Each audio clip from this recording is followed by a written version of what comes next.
ஆண்டவர் டிஎம்எக்ஸ் முறுக்கு கம்பிகளின் அரசன்.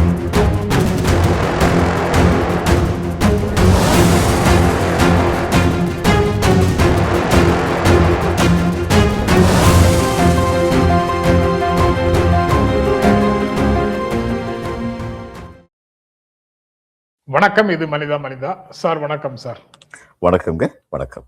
அமைச்சர் அதிமுக இருந்து தவைக்கால வந்து சேர்ந்த எம்ஆர் விஜயபாஸ்கர் அவர் தேவைக்கால அவங்க எங்க கிட்ட பேசினாங்க. அதனால நான் வந்து சேர்ந்தேன்னு 11ஆம் தேதி சொல்லியிருந்தாரு. இப்போ அதை உடனே குதிரை பேரத்துக்கான ஸ்டேட்மெண்டாக எடுத்துட்டு திரும்ப திமுக எல்லாருமே அதை ஒட்டி அடுத்த ஸ்டெப்புக்கு நகர போனாங்க. இப்போ 24 ஹவர்ஸ்ல இல்ல 13ஆம் தேதி 48 மணி நேரத்துல திரும்ப அவர் நிலையை மாத்திட்டாரு. நானாக முடிவு பண்ணி தான் வந்தேன். தொகுதியில மக்கள் கட்சிக்காரங்க எல்லாத்தையும் கேட்டுட்டு நாங்களாகத்தான் முடிவு செய்து வந்தோம், யாரும் எங்களுக்கு நிர்பந்தம் கொடுக்கல அப்படின்னு இப்போ வைகோ சொன்ன மாதிரி ஸ்டேட்மெண்ட்டை மாத்தி சொல்றாரு. குதிரை பேரச அரசியல், சட்டம் ஒழுங்கு சீர்கேடு இதையெல்லாம் கண்டிச்சு அதிமுக ஜூலை 18ஆம் தேதி ஆர்ப்பாட்டம் நடத்துறதாக, திருச்சியில் ஆர்ப்பாட்டம் நடத்துறதாக ஒரு அறிவிப்பையும் வெளியிட்டு இருக்குது. ஆளுநர்கிட்ட இன்னைக்கு திமுக சார்பாக ஒரு மனு கொடுத்தாங்க குதிரை பேரம் தொடர்பாக, 2வது மனு. தொடர்ந்து ஆளுநர் இது தொடர்பாக நடவடிக்கை எடுக்கவில்லை என்றால் நீதிமன்றம் போவோம் அப்படின்னு திமுகவும் அறிவிச்சிருக்குது. அந்த குதிரை பேரத்தை சுத்தி நடக்கக்கூடிய நிகழ்வுகள் இவ்வளவும் இருக்கு சார். நீங்க எப்படி பாக்குறீங்க? அதாவது வைகோ வந்து பொதுக்குழு கூட்டத்துல பேசினாரு. அது வந்து ரெக்கார்ட் ஆயிருக்கும்னு நினைக்கிறேன். வீடியோ பண்ணியிருப்பாங்க யூடியூப்ல போடுறதுக்குன்னு. அது ஒரு பெரிய ஆதாரம் வைகோ அப்படி பேசினது. நாளைக்கு நிலைமாற்றி பேசினாரும் he can be interrogated. Vijayabaskar வந்து பத்திரிகையாளருக்கு பேட்டி கொடுத்த பொழுது அப்படி ரெக்கார்டிங் நடந்ததான்னு எனக்கு தெரியாது. நடந்திருக்கும்னு நினைக்கிறேன் நான். செய்தியாளர் சந்திப்புல நடந்ததுதான் சார். அப்படின்னா அது ஒரு ஆதாரம்.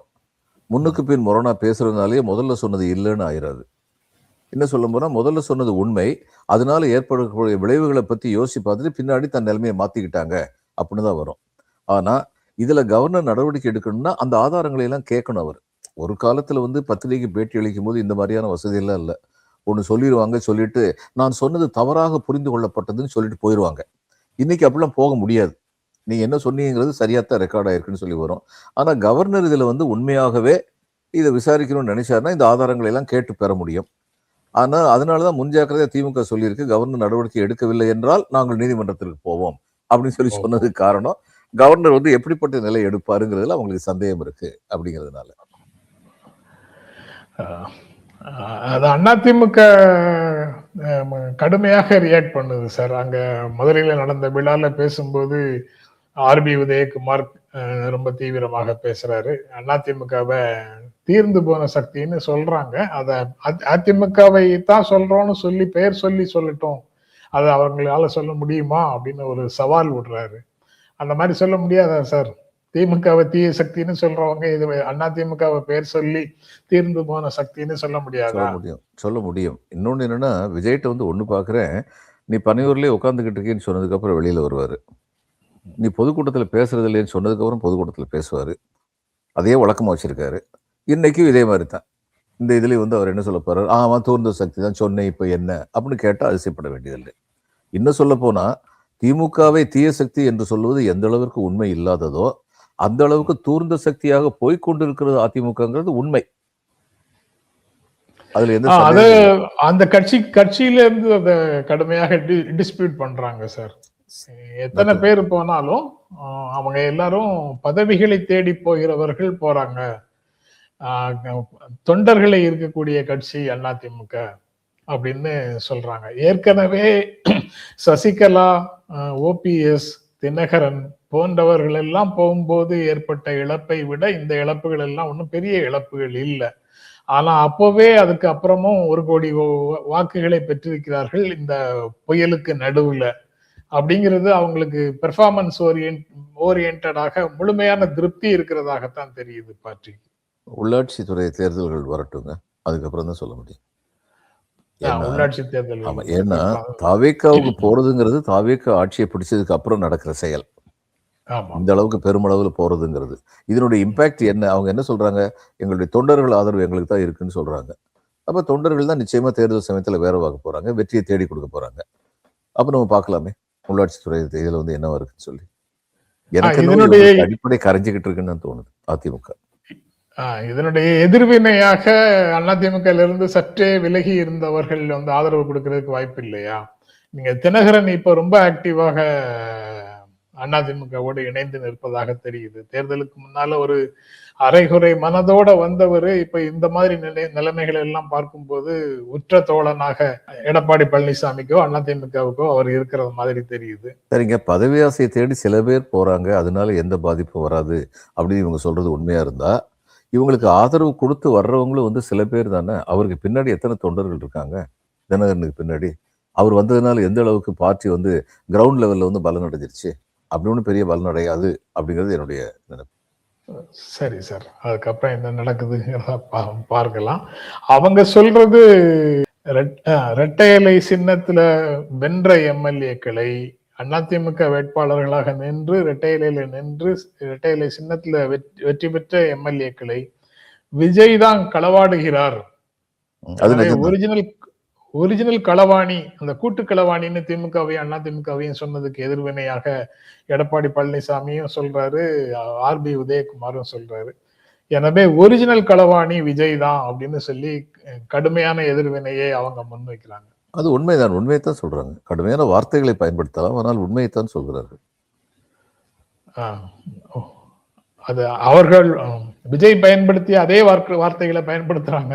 அதனால விஜய் சொல்லும் போதும் அது கடுமையான வார்த்தை தான், இவங்க சொல்லும் போதும் அது கடுமையான வார்த்தை தான். ஆமா, விஜயை பத்தி கடுமையான வார்த்தை சொல்றேன்னு புதுசா சொல்ல வேண்டியதில்லை. கேவலமான வார்த்தையை கூட தான் பயன்படுத்துறாரு. தரமில்லாத ஒரு அரசியல்வாதியாகத்தான் என் கண் முன்னால் தெரிகிறார். அதனால அவர் இப்படி பேசுறது வந்து ரொம்ப பெரிய அதிசயமா எனக்கு தெரியல. இவ்வளவுதான் அவருடைய ஸ்டாண்டர்ட் அப்படின்னு தான் தோன்றும். அது போக தவேகால இருக்கக்கூடிய 56 எம்எல்ஏக்கள் 108ல 56 எம்எல்ஏக்கள் மற்ற கட்சிகள்ல இருந்து கடைசி நேரத்துல வந்தவங்க தான். ஆளே கிடைக்காம வந்தவங்களுக்கு எல்லாம் சீட்டு கொடுத்து ஜெயிச்சதுதான் தவேக. மக்களுடைய பேராதரவில் அவங்க ஒன்னும் ஆட்சிக்கு வரல. இன்ஃபுளுசஸ் காரணமாக, இன்ஃபுளுசஸினுடைய தொடர் பிரச்சாரம் காரணமாக ஆட்சிக்கு வந்தவர் அப்படின்னு சொல்றாரு ஆர்பி உதயகுமார். அது தவிரவும் 6 மணிக்கு மேல விஜய நீங்க பார்க்க முடியுமா அப்படின்னு ஒரு கேள்வியை கேட்கிறாரு. இது கொஞ்சம் தரந்தாழ்ந்த அட்டாக். ஒருத்தர் 6 மணிக்கு மேல எங்க இருக்காரு, 7 மணிக்கு மேல எங்க இருக்காரு? இருக்கிற வரைக்கும் சரியா வேலை பார்க்கறாங்களான்னு பாருங்க. 6 மணிக்கு முன்னாடி எத்தனை பேர் ஒழுங்கா வேலை பார்க்கறாங்க? அதுல உண்டான அவர் சொல்றது வந்து 24 hours டியூட்டி அப்படின்னு அதிமுக வந்து சொல்லுது. முதலமைச்சர் பொறுப்ப எப்போதும் அவைலபிளாக இருக்கணும் அப்படின்னு சொல்லுது. அதுக்கப்புறம் அப்படி இருந்தா சரி, அப்படி இருந்தா தூத்துக்குடி சம்பவத்தை வந்து டிவியில பார்த்தா தெரிஞ்சுக்கிட்டேன்னு ஒரு முதலமைச்சர் சொன்னார்ல.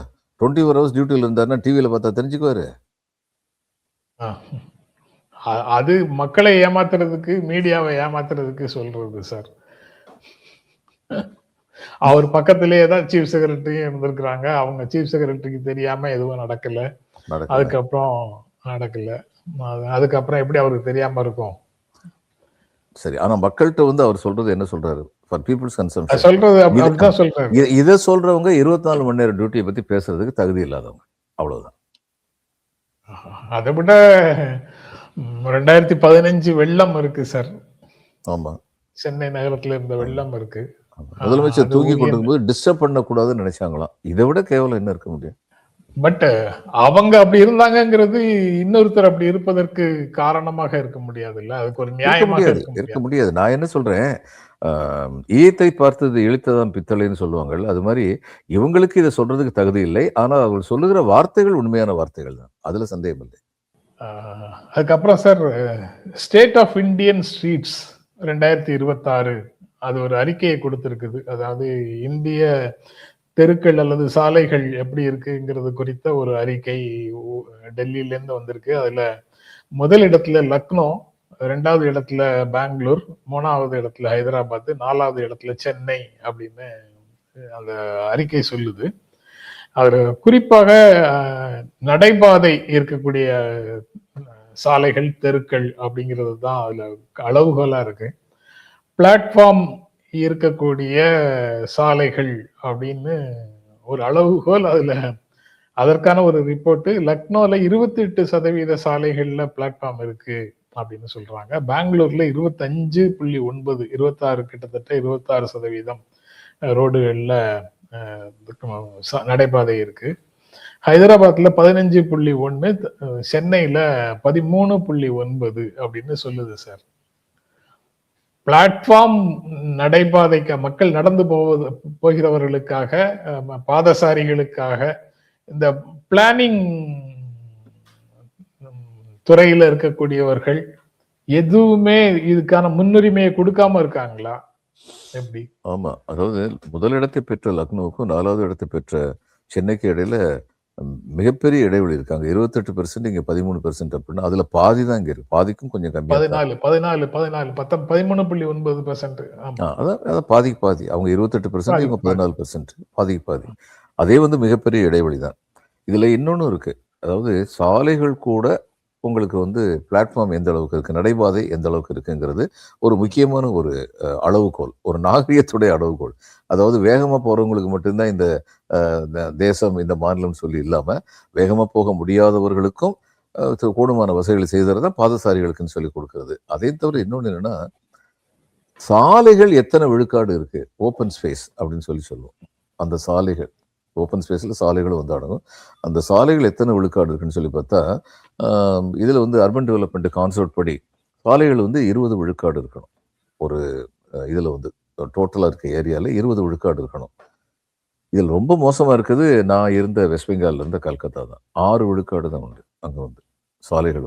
அந்த 6 விழுக்காடுலையும் சில சாலைகள் மட்டும்தான் திரும்ப திரும்ப பயன்படுத்தப்பட கூடியவை. இப்போ இதில் அலிப்பூர்னு சொல்லி ஒரு ஏரியா இருக்குது. அலிப்பூரில் உள்ள சாலைகள் மிக அபூர்வமாகத்தான் பயன்படுத்தப்படும். வசதியானவங்களுடைய வீடுகள் இருக்கிற இடம். அந்த மாதிரியான பிரச்சனைகள் இருக்குது. இந்த ரெண்டையும் சேர்த்து வச்சு பார்க்கும் பொழுது சாலைகளை பொறுத்த மட்டும் சென்னை முதல் 2 இடத்துல கூட வர முடியும். அந்த அளவுக்கு அவங்க அந்த காலத்துலேருந்து கட்டுமான வசதிகளை பெருக்கினாங்க.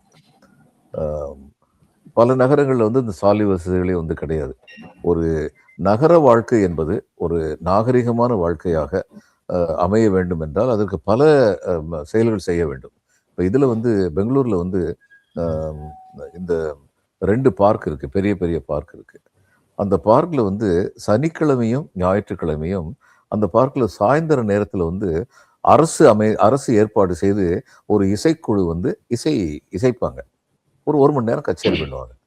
இதை நான் ரொம்ப சிறந்த ஒரு செயலாக பார்க்கணும். அதாவது ஒரு கச்சேரிக்கு காசு கொடுத்து போக முடியாத மக்களுக்கும், இசை ஞானம் உள்ளவர்கள், இசையில் விருப்பம் உள்ளவர்களுக்கும் அந்த இசையை கேட்பதற்கான வாய்ப்புகள் தரப்பட வேண்டும்னு ஒரு அரசு நினைச்சதுன்னா அது அந்த அரசே ஒரு நாகரிகமான அரசு அப்படின்னு சொல்லி நம்ம எடுத்துக்கலாம்.